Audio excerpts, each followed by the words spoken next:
প্রায় ২ বছর আগে আমি যখন নতুন শহরে আসি এবং প্রথম আমি এবং আমার বন্ধু বিকেলে হাঁটছিলাম, সেখানে একটা বিজ্ঞাপন চোখে পড়ে যেটা পিৎজা বার্গার ছিল, যেখানে লেখা ১৫০ টাকায় পিৎজা। এটা তো দেখে অবাক। যে বিল্ডিংয়ের সামনে এই বিজ্ঞাপনটা ছিল একটা ব্যানারে, সেই বিল্ডিংয়ের ১১ তলায় হচ্ছে পিৎজা পার্ক। তখন আমি আর আমার বন্ধু সিদ্ধান্ত নিলাম পিৎজা খাবো, এবং আমাদের মাঝে দুজনের মাঝে ছিল মেবি ১৯০ টাকা, আমার ঠিক মনে নেই, হ্যাঁ ১৯০ টাকায় ছিল।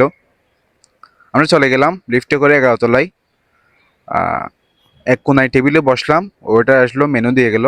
আমরা খুঁজতেছি যে ১৫০ টাকা পিৎজাটা, কিন্তু পাচ্ছি না। সেখানে সর্বনিম্ন ছিল মেবি ৪৫০ টাকার পিৎজা, যেটা পিৎজার রেট একদম সর্বনিম্ন। তখন এটা না পেয়ে আমরা কি করলাম, ওয়েটারকে ডাকলাম। ওয়েটারকে ডেকে বললাম যে দেখেন, এখানে তো ১৫০ টাকার পিৎজা দেখছি নিচে, কিন্তু মেনুতে এটা পাচ্ছি না। তো ওয়েটার বললো যে তখন যে ৪৫০ টাকা দিয়ে একটা পিৎজা নিলে দেন ১৫০ টাকা দিয়ে এরপরে আর যদি একটা পিৎজা নেন তখন সেটার প্রাইস রাখবো হচ্ছে ১৫০ টাকা।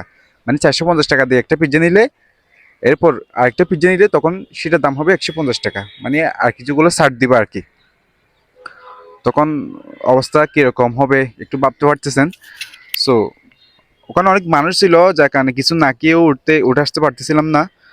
প্রাইসও সবগুলোর অনেক বেশি আমাদের যতটুকু ছিল তার চেয়ে।